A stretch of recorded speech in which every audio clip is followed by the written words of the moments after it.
मुझे खुशी है, लोग कहते हैं कि सरकार आई 2 बार 3 बार, मुझे सरकार के आने जाने में कोई इंटरेस्ट नहीं है। मुझे इंटरेस्ट इसमें है कि किसी फिल्म का गाना बता रहे थे कि उस पे लोग डांस वांस करते हैं। डांस करना बुरी बात नहीं है, उससे स्ट्रेस थोड़ा कम हो जाता है, लेकिन हर बात पे नाचने की आदत बंद करी है। हर बात पे नाचते हैं। पूजा पाठ में भी नाच है, उसमें भी फिल्मी गाना है। फिल्म देखने जाते हैं, उससे एक अलग मानसिकता होती है। मंदिर जाते हैं, उसमें एक अलग मानसिकता होती है। लेकिन आपको मंदिर में भी इंटरटेनमेंट चाहिए। इसलिए जहां जहां राष्ट्र मजबूत होता है, वहां वहां सरकारें आपकी सुनती हैं। यह बदलाव किसी सत्ता के बदलने से नहीं हुआ, बिल्कुल भी नहीं हुआ। पॉलिटिकल साइंस के स्टूडेंट के नाते मेरा अध्ययन 20 साल में कम से कम 5 लोकसभा चुनाव, कई मंत्री संतरियों को पास से देखा है। बड़ी गलतफहमी है। चुनाव जीतने के लिए लोग कह सकते हैं ठीक है, उन्हें झूठ बोलने की परमिशन होनी चाहिए कि बिना झूठ बोले कोई चुनाव जीतता नहीं है। आधिकारिक तौर पे होनी चाहिए कि नेता झूठ बोले चुनाव जीतने के लिए। लेकिन कुछ लोग जीतने के बाद भी बोलते हैं, बस यहीं से गड़बड़ है।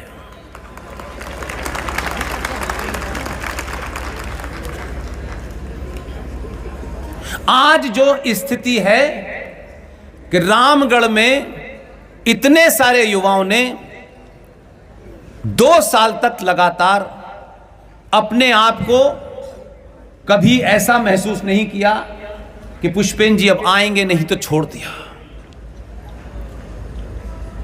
2 साल के बाद मैं आपके बीच आया। मेरे लिए संतुष्टि की बात मालूम है क्या है? कि यह समाज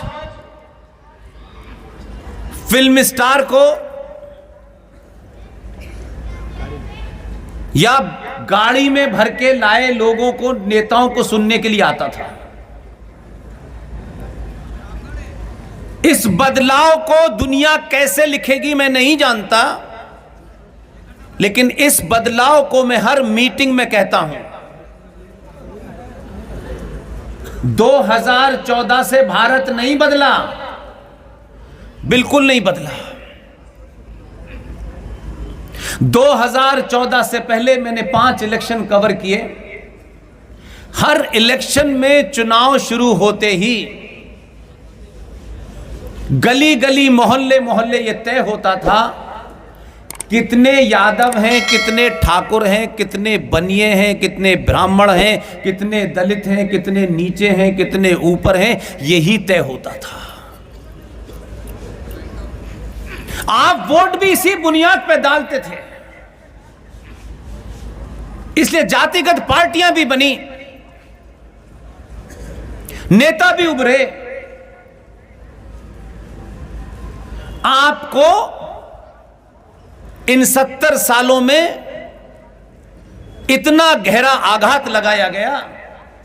जिस दिन आपको पता चला कि आपके अस्तित्व का सौदा हो गया है, वो कानून संसद में बैठे हुए लोगों ने बना दिया है, इसकी थोड़ी सी भनक लगी तो आप बदले।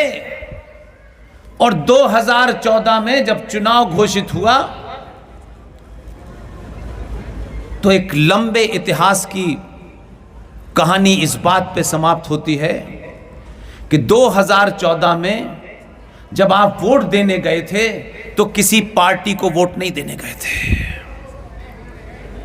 2014 में सनातनी हिंदू ने पहली बार यादव, ठाकुर, बनिया, ब्राह्मण, दलित होके वोट नहीं दिया, सिर्फ सनातनी होके वोट दिया।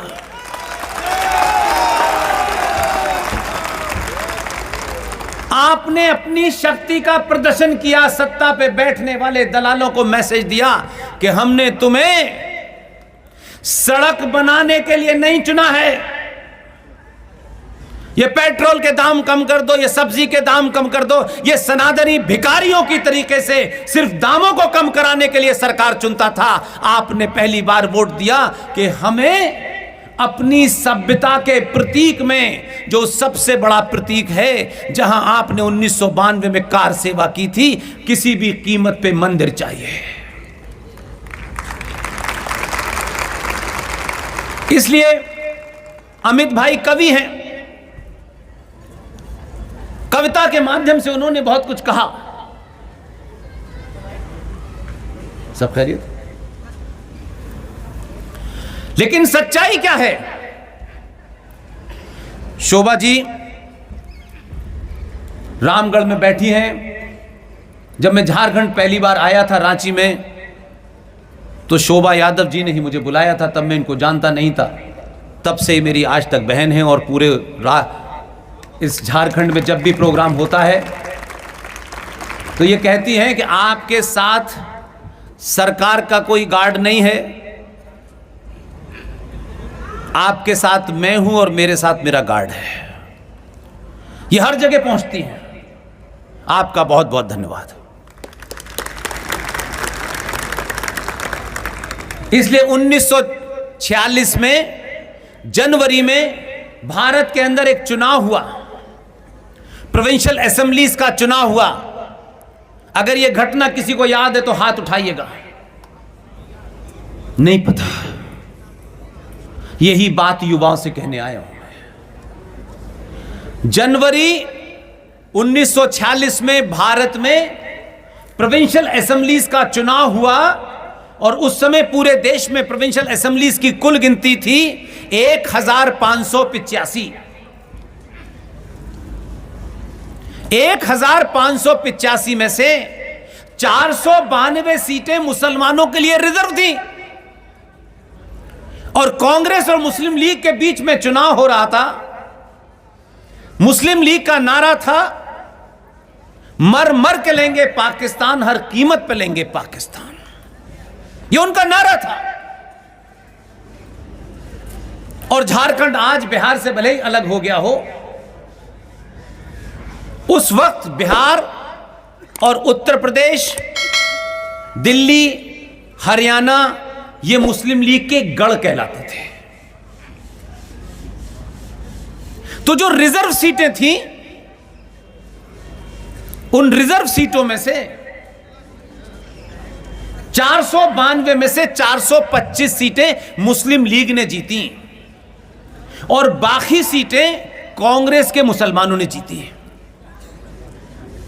उस वक्त की जनगणना के हिसाब से 80% मुसलमानों ने पाकिस्तान बनने के हक में वोट दिया था। चुनाव के नतीजे आ गए।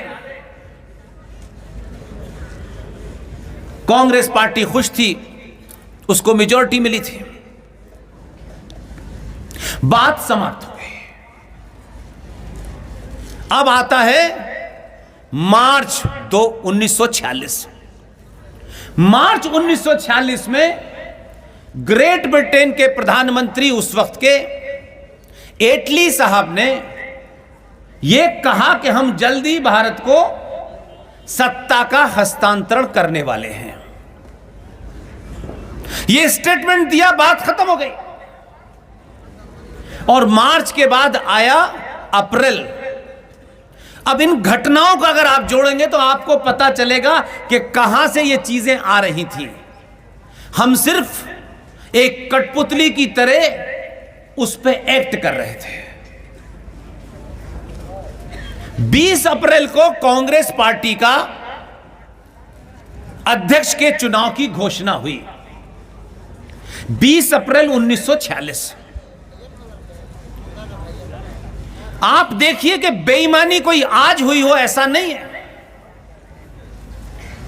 सनातनी संस्कृति में कहा गया है कि जो उम्र से बड़ा है वो भले ही रिक्शे वाला क्यों ना हो, सड़क के किनारे भले ही जूता क्यों ना गांठता हो, हमारे यहां उम्र का सम्मान होता है। लेकिन होने ये लगा कि हमने उन लोगों का सम्मान करना शुरू कर दिया जो किसी पद पे थे और उस कारण सच नहीं बोला। जैसे ही इस चुनाव की घोषणा के लिए कहा गया 20 अप्रैल को कि कांग्रेस पार्टी अपने अध्यक्ष का चुनाव करेगी, तत्काल प्रभाव से एक पिताजी कहां से पैदा हुए, उन पिताजी ने एक बयान दिया।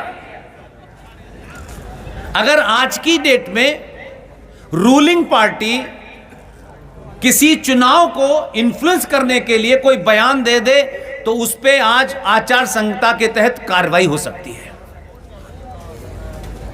जैसे ही उसकी घोषणा हुई 20 अप्रैल को, फौरन उन्होंने कहा, पिताजी ने, कि मेरी पहली पसंद फूल वाला चचा है।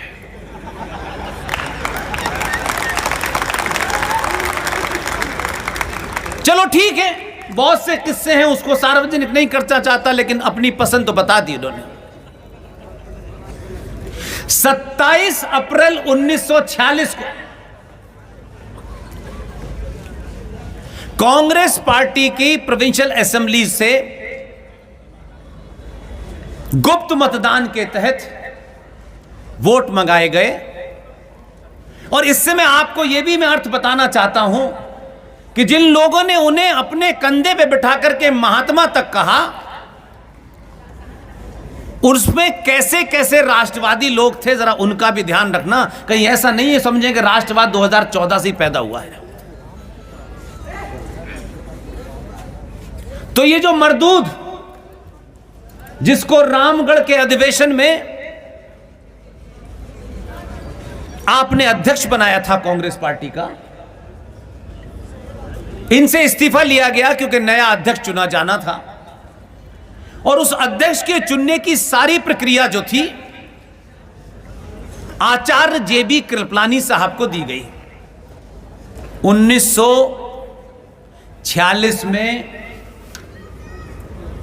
जब गुप्तदान हुआ था तो उन सारे वोटों को जब खोला गया तो उस पूरी प्रोसीडिंग को आचार्य जेबी कृपलानी देख रहे थे। उनके सीधे हाथ पे पिताजी बैठे थे, उल्टे हाथ पे सरदार पटेल बैठे थे और सामने फूल वाले चचा। अब आप यहां से अंदाजा लगाइए कि जब नींव आपकी गलत रखी है तो 70 सालों में तो आपका यह हश्र हो नहीं था।